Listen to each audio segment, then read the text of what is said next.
MSP GeekCon 2026. What a really great, unique event. I get to go to a lot of events, and they're run by a vendor. There's a vendor hall there. This is completely run by MSPs.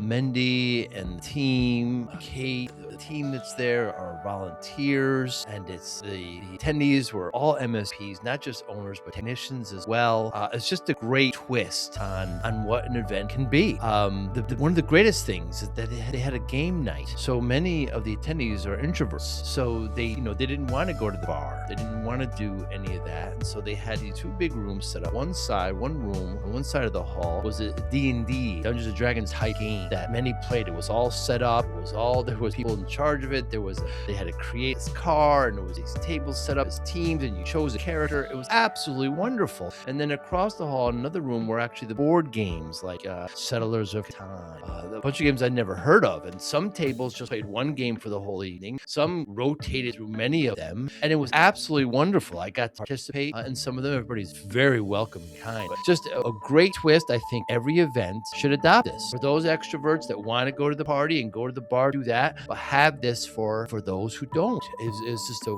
wonderful, and the content was great. It was, again, all geared by MSPs, for MSPs, managed service providers, of course. What a just a great event there in Orlando. I'm so glad that I was invited, and I hope to get invited more. So I had 5 great conversations with podcasts. Heather Noggle was the first, from Commodore 64 to cybersecurity leadership. Great conversation with Heather. I hadn't met her before.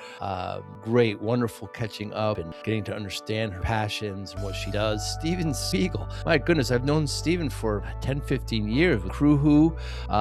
Finally, we're able to talk this way, in this one-on-one kind of long-form conversation, from ice cream shops to MSP growth machines. How he was in the retail, right? He was in ice cream shops. He's from New York, from right across Long Island Sound, where I was born and raised, but where he was first introduced to MSPs, and then continued to work with them now, and what his platform does and how he's had change. Great, really open conversation with Steven. Ashley Pyle, my first time meeting Ashley. I saw her up on stage give a keynote. It was wonderful. She had 4 disciplines, and I said, I need to have her on the podcast. And she came on, and she was absolutely wonderful and very open and very direct, and a very unique style. I really, really appreciate my conversation with Ashley Pyle. John Harden was next, and John was another podcaster, and we were kind of texting before the event. I'm glad we were able to meet. He did speak twice actually at the event. A great conversation with John, building the future without losing humanity. Lastly was Monica Ozarek. So I got to know Monica more at this event. She was one of the volunteers. She's there in Toronto and has a consulting business, and everything is a system with Monica. Everything is a system. She helps MSPs with that. So great conversations there at MSP GeekCon. Really appreciate it. Thank you for watching and for listening. Hi, I'm Joey Pinz, and here's my 45-second introduction. After starting my business in the 90s, I started developing poor habits of eating in my diet because I was working way too much. Before you know it, I found myself 340 pounds. The doctor told me if I don't lose the weight, I'm not going to see my daughter graduate. Took the next 7 months, lost 130 pounds. People think there's some secret. Ask me, how'd you lose that weight? Like there's some secret. There is no secret. How'd I lose the weight? Just one word: discipline. I've had other successes in life, and I attribute them all to discipline. Now, I'm not the king of discipline, but I believe that it can help all of us. Friends, colleagues convinced me to start a podcast. The podcast mission: how do we better ourselves and society? I talk to interesting people in health, fitness, sport, wellness, business, technology, science, art, and culture. And I eventually ask them how discipline plays a role in their life. Podcast vision: growth through learning from others. What does gardening do for you? Like, why do you like it? It's such a good release. Release from what? Well, I sit in front of my computer all day. Yes. Typing away. The speed of work. Just get like dirt under my nails. You bring the phone out when you're gardening? Sometimes. To listen to music. But there's a lot of distractions in that little box. In this fast-paced MSP landscape, how do you stay ahead? Introducing MSPinfluencer.com, your ultimate hub for MSP news, insights, and community connection powered by Forza Dash. More than 75,000 MSPs subscribe to our MSP Influencer Pulse weekly newsletter, staying informed and ahead of industry trends. Tune in to emerging podcasts from Joey Pinz and leading MSP voices, offering essential tips, powerful insights, and success stories. Explore our multi-authored blogs, crafted specifically for MSP leaders, delivering fresh perspectives and actionable strategies. Celebrate excellence with the industry-leading Forza-MSP Influencer Awards, recognizing innovation, leadership, and impact in the MSP community. Join thousands of MSP professionals who trust MSPinfluencer.com to grow their business and expand their networks. MSPinfluencer.com, where today's MSP leaders connect, collaborate, and conquer, all powered by the Forza platform, helping MSP vendors work effectively with MSPs and helping MSPs grow. And is this something just connecting to the earth? Is this something, or is it just getting away from the tech, or perhaps both? I think both. I think if you can be where the birds and the bees are. But in the winter... Oh, that's when you clean your tools. Do you systematize everything? Yes. Everything has a procedure. I don't know if my husband would tell that. I would think that maybe the things that you love can have good systems. Right. Tell me what you were like, Ashley, before 18. Like, what were your passions? Tell me about your formative years just a few years ago. Well, I recently learned when I was 7. Yeah. My mom told me I wrote down all the DOS commands on a piece of paper. I would shove the discs in, or whatever it was, compact Presario. I don't know what it was. And I would play games, and I wanted to learn how to type. And I loved technology. I mean, I still do, but even as like a little human, technology was always like fascinating to me. And what was it about the technology that drove you?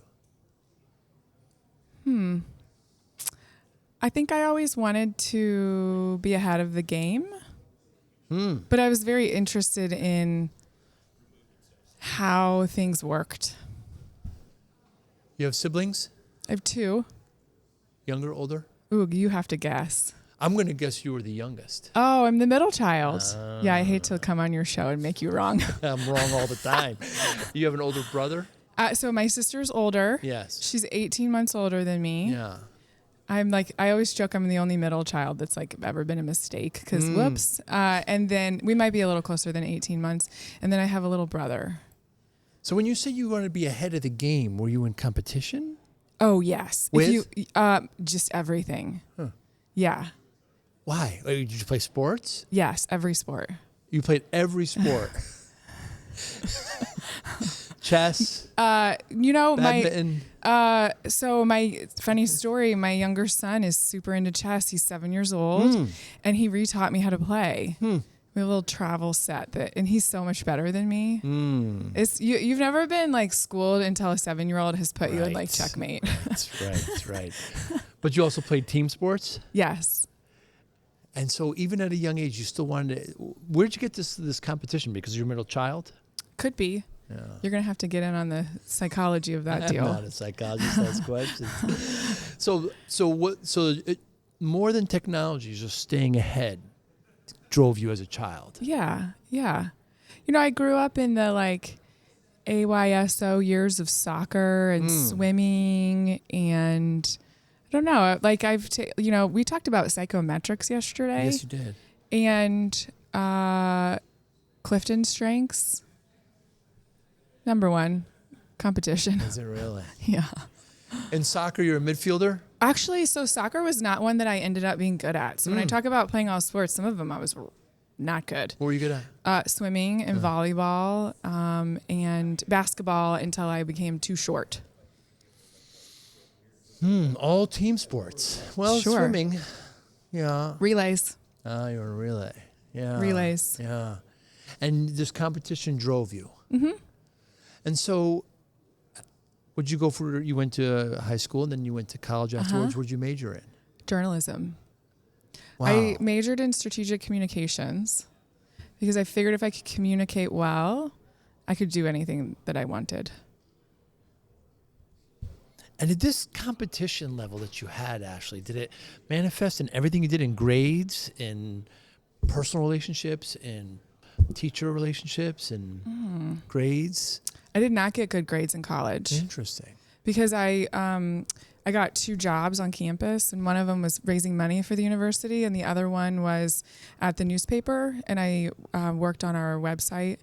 And so I thought those 2 would get me further into the world than just like having a perfect GPA. So I channeled my energy into those areas in the classes that I liked. But if I didn't like a class, I didn't do well in it.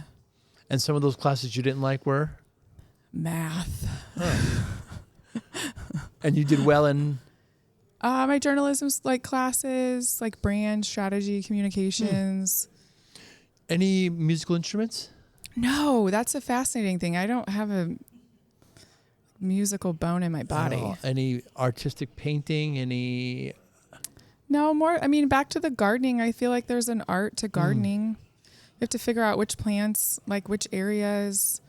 You have to figure out your bloom schedules. You know, if you want your flowers blooming from April to October, and you want white and purple and yellow. So that's probably the most artistic that I get.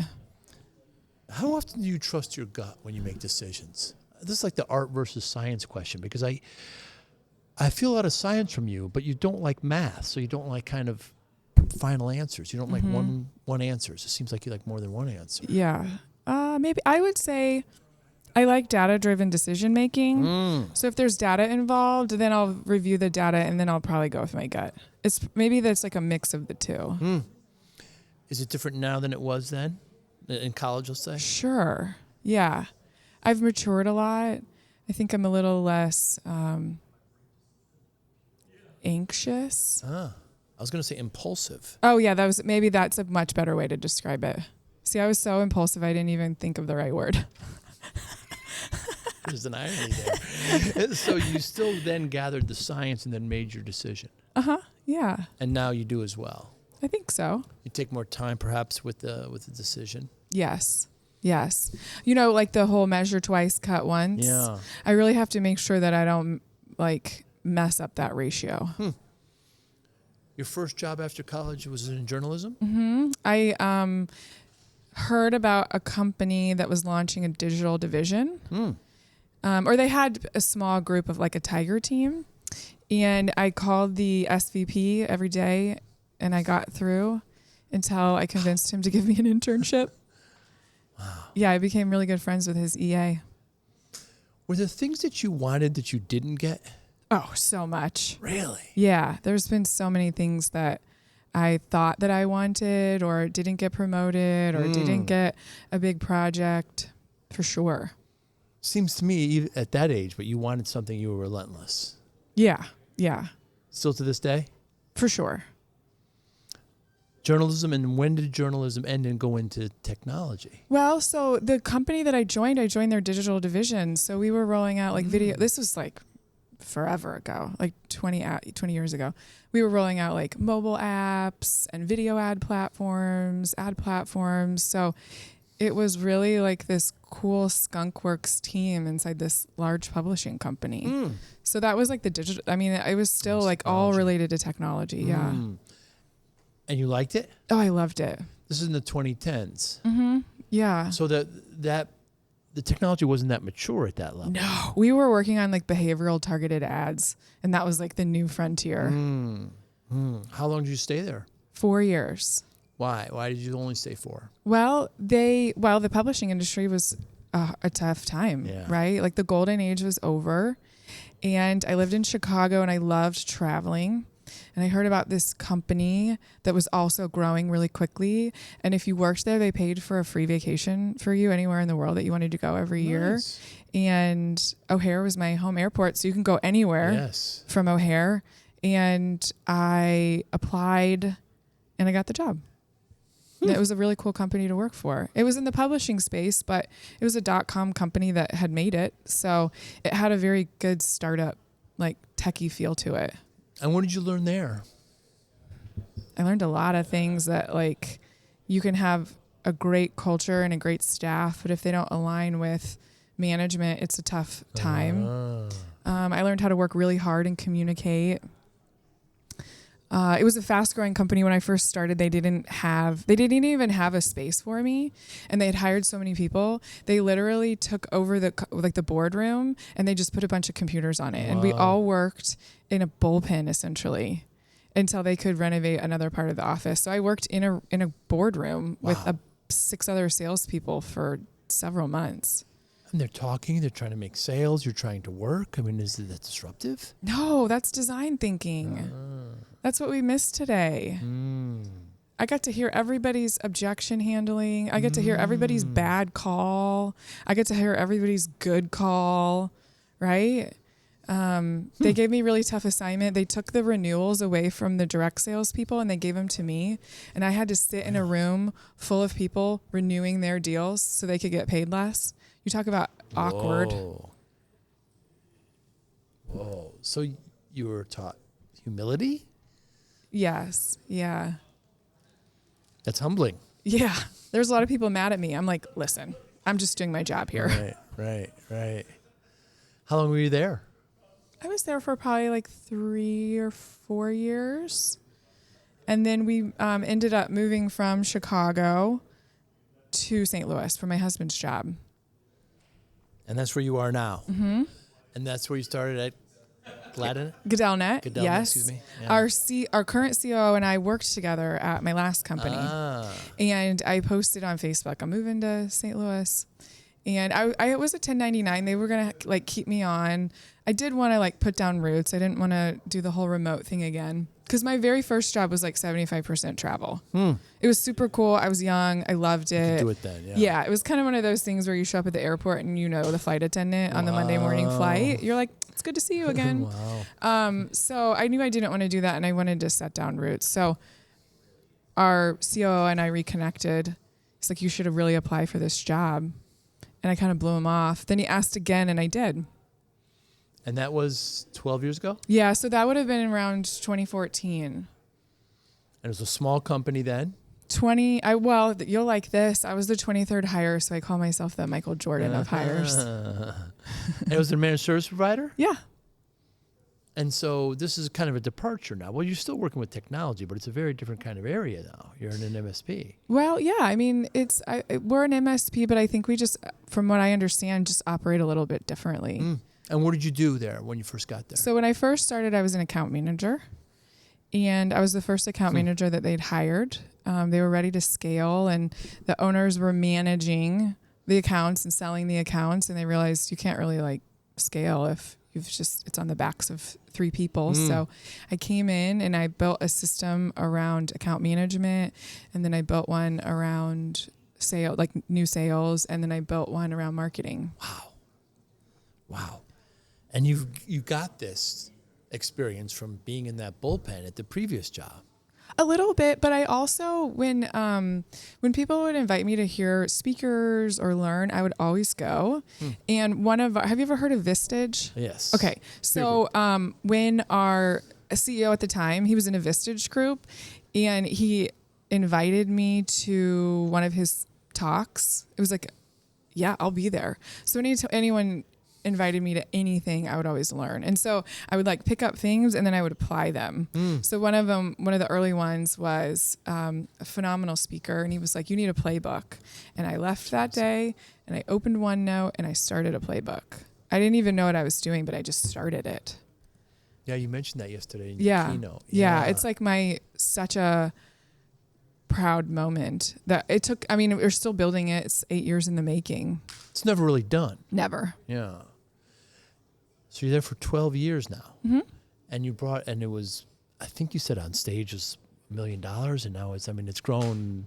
Yeah. I think when I joined, it was doing about $1.5 million, maybe less than $2 million in total revenue. We should end the year over $40 million this year. Amazing. We're here at MSP GeekCon. Great event. What are some of your goals this week? Oh, well, I wanted to meet everyone that I could. Yes. Because if you believe this or you're not going to believe this, this is my first MSP conference. You mentioned that on stage. I've never been to one. Believe. I've never been to one. What's different about it? I think that just connecting and understanding in the sense of belonging, we get so like tied into like what's going on here and these are only our problems and we're just like blinded sometimes. So it's been cool to meet all different types of people and connect. Did a really great job on stage and you had a clear message. I like your approach where you spent the first or close to the first 10 minutes asking people, going out into the crowd and asking them. It's a really cool approach. Opens people up. Yeah, they gave me the 5:00 slot. Oh, you wouldn't have done it otherwise? I probably would have I see. because it's not about me. It was about learning. Yeah. So I wanted to hear from everybody that's here to learn. It was, it was like an interesting topic when they asked me to speak. They were like, we're going to have you speak about learning. I'm like, isn't that what everybody's here to do? Yeah. I was like preaching to the choir. You said something yesterday that I still kind of ruminate over. You said there was a period in your life where you were holding information yourself. Talk to me about that. Like, why? I don't know if it's just because I'm a woman in technology. I kind of mentioned the harder outer shell that you kind of have to have. Maybe it's protectionism, or maybe how it's like how I got ahead when I was younger, knowing more than everybody else. But then you hit a certain level and keeping that information to yourself is not advantageous for you. It's actually holding you back. So you use the term help you get ahead. So if you gave some of that up, you felt like you'd be at a disadvantage? Yeah, maybe power. Because if you also look at the history of my career, everything that I've done is related to being smarter at technology than other people.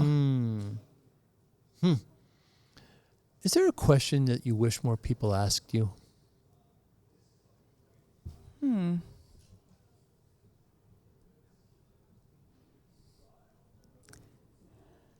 I am like thinking so hard about this. I think it depends on the person and what they're trying to get. My opinions, my thoughts. What's wrong with the situation? Blind spots. But keeping in mind you once held information back, is there some piece or some advice that you wish more people would ask so you could share? Maybe not advice, but just... Yeah. I mean, yesterday I talked about how I learned that if you have a big idea, you should share it because nobody can do it as passionately as you can. And I kind of thought, well, what if someone steals your good idea? What if I have this brilliant startup idea and I tell someone and then they go do it? Well, that's possible. Anything is possible. But at the same time, what if that person could help you launch that idea? What if they could find a blind spot for you? What if they could build on the idea? And if you've never shared it, how would you know? Right. Also, it could be a really bad idea. That's true too. Yeah. What if discipline wasn't about punishment, but about unlocking your best self? I spent 2.5 years writing Discipline for Greatness because discipline changed my life. And I know it can change yours too. This isn't theory. Inside, you'll find real, practical steps you can use immediately to focus better, build stronger habits, reduce stress, accomplish your goals, and bring more balance to your life. Whether you're trying to get healthier, improve your career, or simply feel more control, this book gives you the framework. Start today. Grab your copy of Discipline for Greatness at joeypinz.com/book. Thank you. If we go back like 10 years ago, is there something you believed firmly then, Ashley, that you no longer believe now? I will flip. Can I flip that on its head? I didn't have the confidence that I could do big things. Wow. 10 years ago, you did not have confidence you could do big things. I had big ideas, but I did not believe that I could lead in the way that I do today. And what changed? Experience. I think good mentors, people just believing in you and like sticking their neck out for you. What's the difference between a leader and a manager? I think it's hard to be... I think that's like one of the hardest things to do. And I think leaders know how to balance being a manager and a mentor. Because when my team comes to me, I'm like, what do you want? Do you want me to be a mentor? Or do you want me to be your boss right now? Right. And I feel like there are certain circumstances where you have to step back and just be a mentor to that person. Just kind of like go a level above and help them like you would if they didn't report to you and they were in somebody else's office. I've had to have difficult conversations with staff before that Yeah. were managers and thought they were leaders, because ego kind of gets in the way there. Totally. And you have to, leaders lead, right? We need both, by the way, right? We need managers. We need managers to look at the day-to-day and follow the metrics and sign goals, etc. But we need leaders as well. It can be tough. Yeah, and have you heard of the situational leadership model? No. Okay, so this is a really good model. So anyone listening to this, just look it up. You can find it. But the situational leadership model, we talked about like micromanagement yesterday, and everyone's like, oh, micromanagement, I'm going to not do that anymore. But there are actually cases where your team needs high supportive and high directive behavior. And while you might think that's micromanaging, that's actually exactly what they need. So if someone was like, hey, Ashley, like go give a speech, and then they sat down and they told me exactly what I needed to do, and they wrote my notes for me, and they told me what I needed to talk on, probably not the right move for me. But if you are giving me a brand new task that I've never done before, and I have maybe low will or high will, but like low skill, then you need to micromanage me. So that's a good model to follow. It is situational because everybody's different. Yes. And so it's kind of it's a cute little graph. So just imagine this in your head, that it's high coaching and high supportive behavior. And then it has both a model for like the leader and then a model for the person. And so different situations for different people require a different level of like coaching and support. And if you can manage that model really well, then it feels good for the leader and it feels good for that individual. And it's not an all or nothing thing. You may decide this particular task, I want you to do this, fits this model, and then a week later I need you to work on this project, and it's going to be a completely different situation. So it's not just like, oh, I know that Joey is just great at his job and he's going to nail it, and so I'm just going to set it and forget it. That's absolutely not how to do it. For everyone, yes. Yeah. What are some of the big lessons you learned of being a leader? You think they're born? You think they can be taught leadership? Oh, sure. I think you can teach leadership. I think there's some just natural DNA that makes people better leaders than others, but for sure. It might take more work, might take more energy. Maybe it's teachable. Yeah. What do you think? I think it depends on the person. Yeah. If they are coachable, if they are. I just think about this one particular person whose ego was just, I did everything I could. Everything I could. But I just try to provide some examples, and some people just can't do it. Some people are just more about, well, this needs to be done, this is the metric, etc. And I guess it really depends on the person, right? And depends on the need. Yeah. How would you define coachability? Yeah, somebody who's eager and will listen and will act on it. Yeah. And you? All of that, plus they will follow your direction when they don't believe that that's the right way to do it. Right? If you think about, we talk about sports earlier. If you put it in the sport mindset, your coach is like, I need you to go run. I need you to go to do this. I need you to, you imagine what sport you play and then coaching. Well, guess what? The kids are going to go out and do that. They don't know better. They're not going to say, I'm not going to run that extra mile. I'm not going to, practice that extra 30 minutes. I'm not going to run, whatever. You imagine the scenario.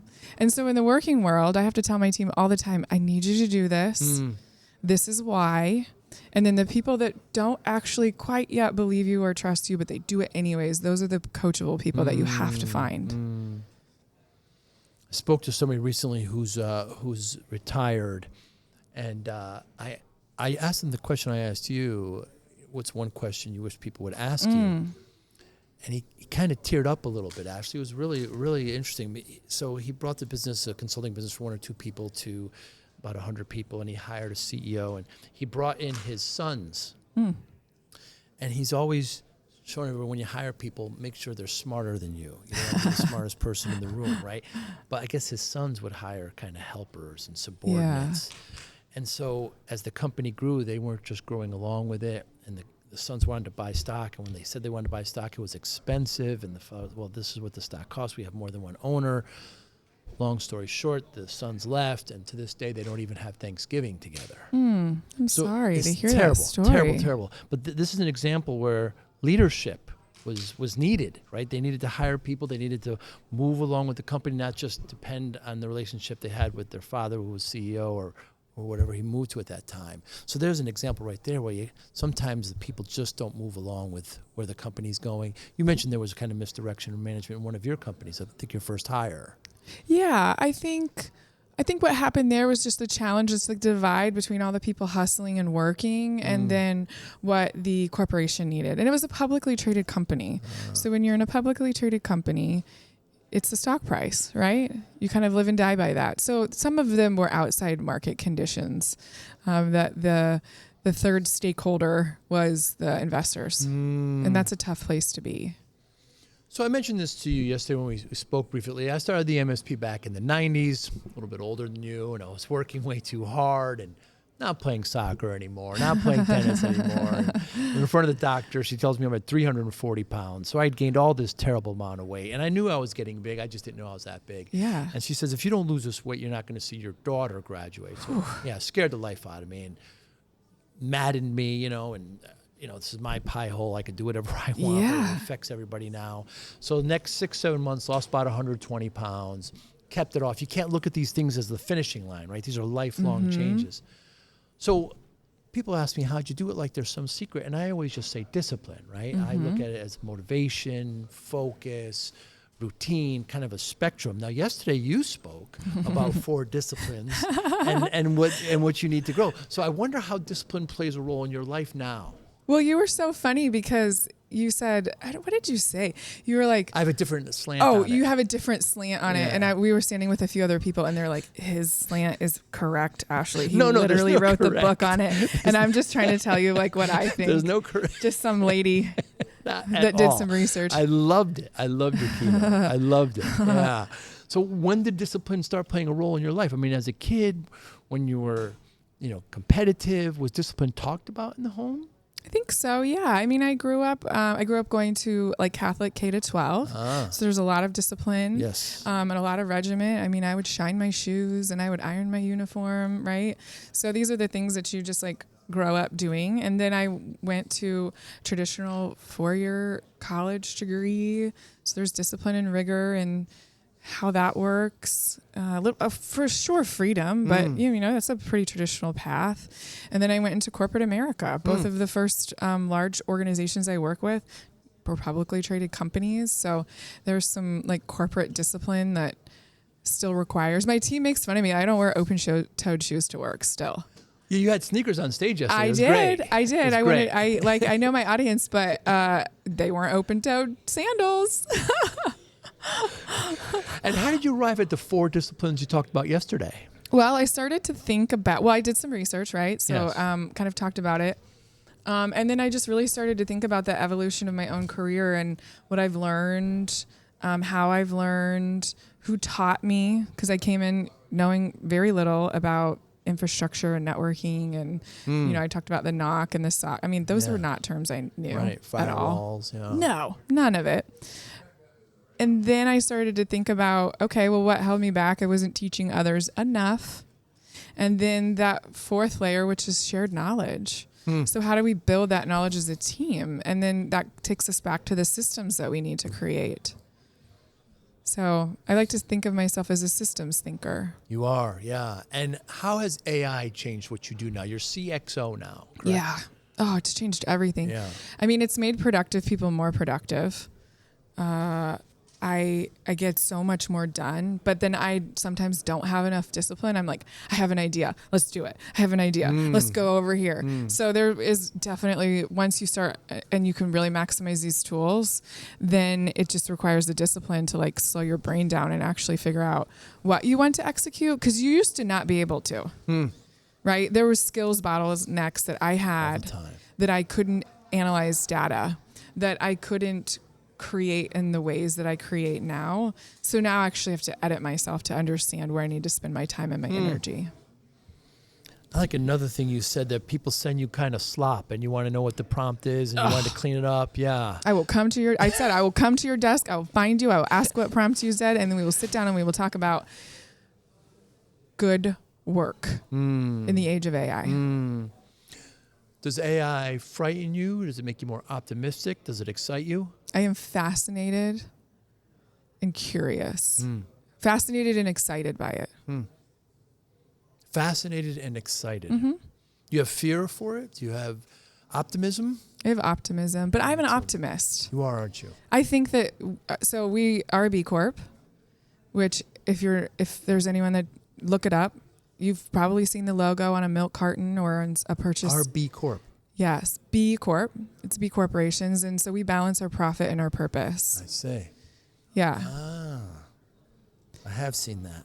Yeah. You're now, right? The recency bias. You'll see it later today when you leave. So we have to think about the sustainability. We have to think about environmental concerns when we use this technology. We have to think about the transparency that the big labs have avoided and we don't understand. So I think that AI can be used for good. That's the optimist in me. But it takes all of us. Yeah. Everybody has to be in the room. We have to be calling our legislators. We have to be understanding what data centers they're trying to build in our communities. We have to be involved and have a voice. Is there anything in the last month or so you changed your mind on? I don't know if I would say changed my mind, but I'm always evolving my thinking. Do you generally change your mind on things? I try to. Yes. It's hard for me to admit when I'm wrong. Really? But I'll do it. When's the last time that happened? When was I wrong? Sometimes I remember things differently than they happened, and then you just get that bias. It's like, no, that's how it went down. And then you talk to somebody else, or you really think about it, or you reflect on it, and you're just totally off base. I had discussions with close friends, and I tend to say, what did you hear? Oh, versus that's what good. was said. Yeah. Big difference. Yeah. Because you went to the keynote. What'd you hear? I never say went to keynote. What did she say? It doesn't matter what she said. It's what you heard. Well, and this is interesting. So there's different types of people. There's people that, and when you actually like listen for this, if someone's like, oh, what they said or what they heard or what they saw, those are the different types of learning that people have. I'm a visual person. Yeah. Some people are auditory people. Some people are, so if you pay attention to how people speak and they're like, oh, I heard that. Oh, I saw that. Right. If you pay attention to how people tell you what they experienced, then you can understand how they learn. Yeah. What motivates you now, Ashley? Influence. Explain. I think your influence on others, or just like all around. Like I feel like, so I got into this, so I lead our AI strategy and adoption. And I feel very strongly that the North Star is I have to make sure that our organization is prepared for all of the people in it, for the future of work, and then all of the partners that we work with. Because if we don't do it, I don't know who will. And whether our employees stay with us forever or I prepare them to have a fantastic skill that they move on and go somewhere else. And the same thing for the businesses that we support. We support 20,000 endpoints. Amazing. That's 20,000 people that have to learn this technology in a safe way so that their businesses can thrive. Imagine if I don't teach everybody this, I'm not saying it's on me. This is not the ego part, but like the collective part of it, then how are they going to be in business in 5 or 6 years? How are their people going to keep their jobs? Now, you never said the word impact, but it's kind of what I heard. Oh, sure. Yeah. Oh, yes. You're very good at synthesizing. So this is the theme. I say the wrong word, and then you clarify it. My father was an Italian immigrant and had a stutter, didn't speak English as a second language. So oftentimes when he spoke to me, the last word would either be a stutter or he didn't know the English. And whenever there was a little pause, I tend to fill it in to make him more comfortable. So it's a skill that I realized that I've learned as a child just recently, within the last couple of years. So I think that's what happens generally now, just because of that. But it's very nice. It's not like you used the wrong word. That's right. It's always complimentary, because my father was, So I heard impact, but you said influence, you said, those things. So given that as your motivation, Ashley, how do you measure success? Well, In my speech yesterday, if a bunch of people send me a message that they changed their opinion or it's something that they needed to hear, it's a great way to measure it. A lot of times, I never set out to speak. I never did. Oh, you're good up there. Very Thank comfortable, effective. Never did. In 2024, when new technology was coming out, I learned as much as I could. And one day, one of our VPs now called me and was like, "You need to take this on the road. We need to teach people how to do this." So we just set up demos and we invited people into our office. And every time I did one, someone was there that was like, "You need to speak over here and you need to come to this association and I need you here." And so even here, I had a friend say I needed to be here. Want to show your love for discipline, inspiration, and the Joey Pinz podcast? Now's your chance. Introducing the brand new Joey Pinz merch store, where style meets discipline. Choose from premium apparel, cozy hoodies, stylish hats, durable bags, and your new favorite coffee mug, all featuring the iconic Joey Pinz logo. Perfect for podcast fans, discipline enthusiasts, or as unique gifts for friends and family.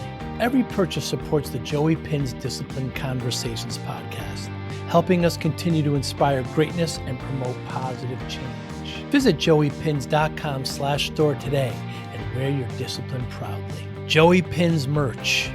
Wear it, share it, and live it.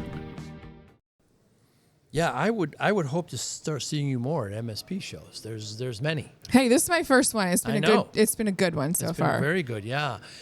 And I like how you allow your inner voice to come out when speaking. So as the viewer, I'm watching, I say, okay, she's got a message here, and then she has a thought, and she's not keeping it in, she's sharing it with us to further, for example. That is the worst part about it. People are like, what did you talk about? I'm like, I don't know, I blacked out and said everything that I wasn't planning on. Because you're trying to convey your message. You're being an effective speaker. For example, you talked about the playbook.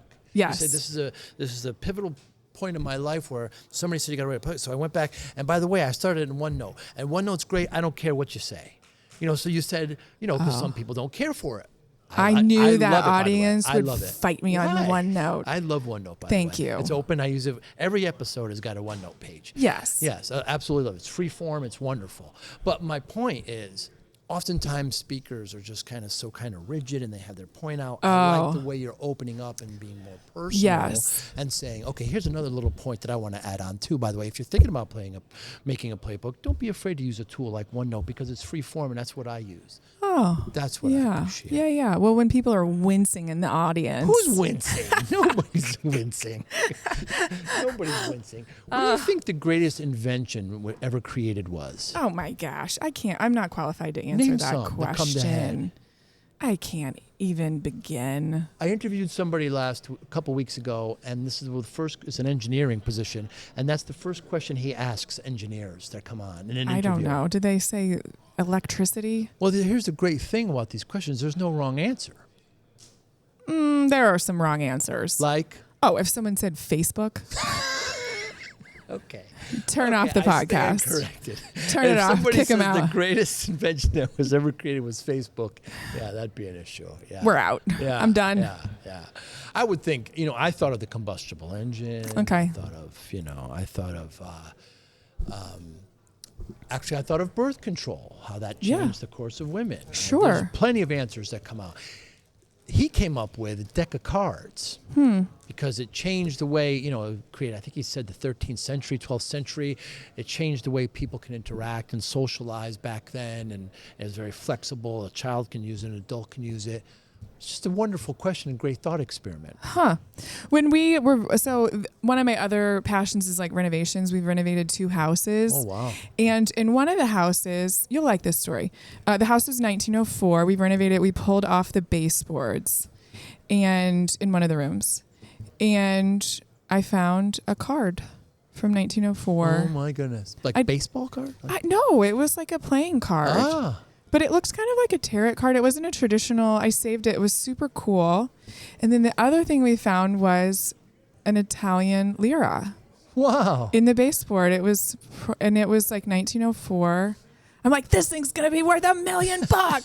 No, it wasn't. I looked it up online. It was probably worth like $20. Yeah. But I thought, like, what a cool story. So, like, I don't know. There's like history all around us. So There really is. there, deck of cards, Italian lira in the it fell out of someone's pocket. Isn't that something? It was in our house for 130 years. Wow. I had an employee whose wife had passed, and he was doing some renovations, opened up a wall and found like $10,000 worth of cash. What? So, and he always wondered where a lot of the money went, and she would get it and she'd put it in walls. Yeah. And so then he said, do I continue to renovate the rest of the house? Because who knows what's in these It'll walls? pay for itself. Yeah. Really appreciate your time, Ashley. Anybody watching or listening, how can they get in touch with you? Oh, well, LinkedIn is a great place to get in touch with me. Ashley Pyle, Pyle. Find me on there. It's like where I spend a lot of time because I just connect with a lot of people. I've learned a lot. I feel like LinkedIn has become, I don't know if it's just me. Yes, LinkedIn is the or lifeblood. Yeah. just all over it. Yeah. So I've connected with all different types of people.